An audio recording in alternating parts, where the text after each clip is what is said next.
The EPA created the self-implementing cleanup method for moderately sized sites where contamination can be addressed without causing more environmental harm. But at large or complex substations, this method may be too restrictive. It becomes less practical, and compliance mistakes are more likely. Subpart N and Subpart O aren't new regulations, but based on field experience, they're still misunderstood and often misapplied. In this video, we'll break down what they mean for your substations and soil sampling plans. Let's begin where every cleanup starts, with site characterization using Subpart N's 3-meter sampling grid. Now let's talk about Subpart N, how to characterize a PCB contaminated site before cleanup. The rule: 40 CFR, section 761.265A. You'll use a 3-meter grid, about 10 feet, and collect a grab sample at every intersection. Why? 2 reasons: to decide if cleanup is needed, and to map how far contamination has spread. This step is required when PCBs are suspected in soil or porous surfaces, like at substations. Each sample shows more than just one point. It covers a square area around it. That's called the area of inference. It fills the gaps so you don't have to sample every inch.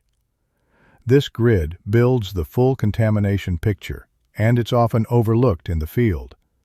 Use this method when you spot oily stains near transformers, bushings, or regulators and suspect PCBs. It tells you how far contamination has traveled. Now that you know what's required before cleanup, let's see how to lay out that grid in the field. Before collecting any samples, the first step is to lay out your sampling grid, and that begins with orientation. In the field, start by finding magnetic north using a compass. Once located, run your first string line in that direction. Most teams use wooden or plastic stakes to anchor the string, and some mark measurements directly on the line to save time later. This north-south string forms the backbone of your grid.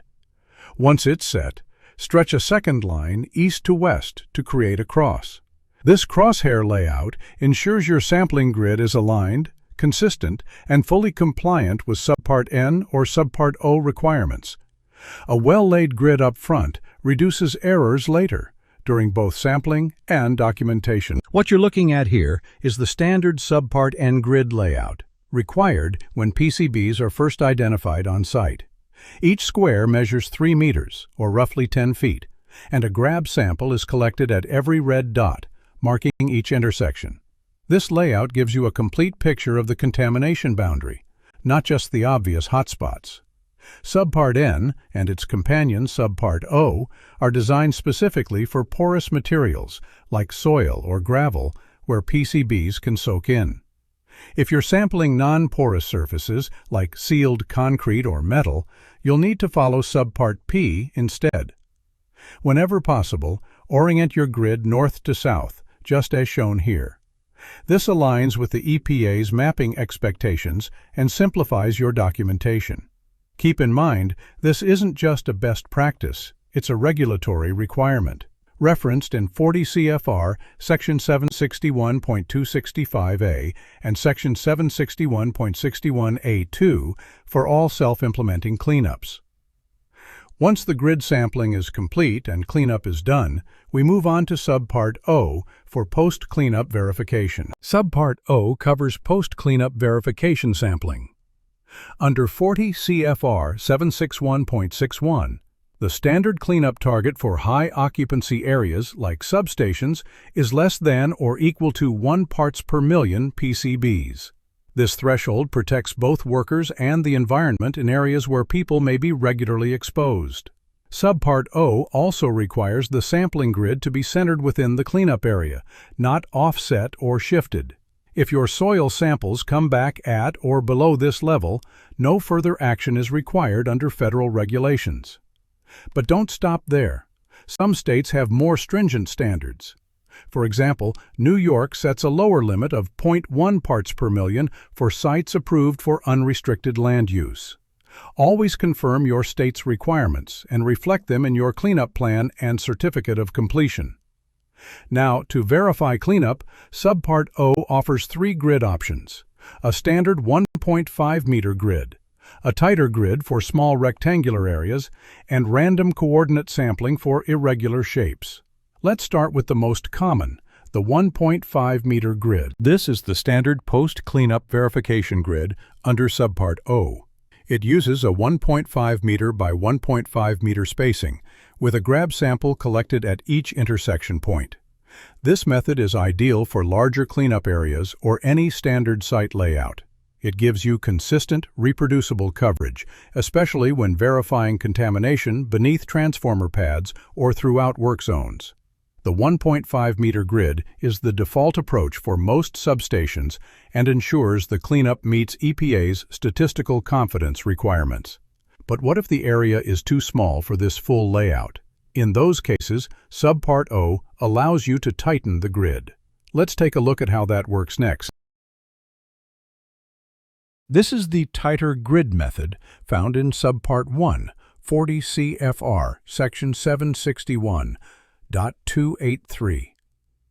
Use it when the cleanup area is small and rectangular, under 3 square meters. Think beneath a leaking bushing or pad-mounted gear, tight spots that need precise sampling. You're not locked into 1.5-meter spacing. The EPA lets you adjust based on the area's size and shape. The key is coverage. The grid must confirm PCB levels are at or below 1.0 ppm, or stricter if your state says so. You'll document this in your cleanup plan and submit results with your certificate of completion. If any sample fails, you repeat, but shift the grid 1 meter north and 1 meter east. That prevents retesting the same spot or edge.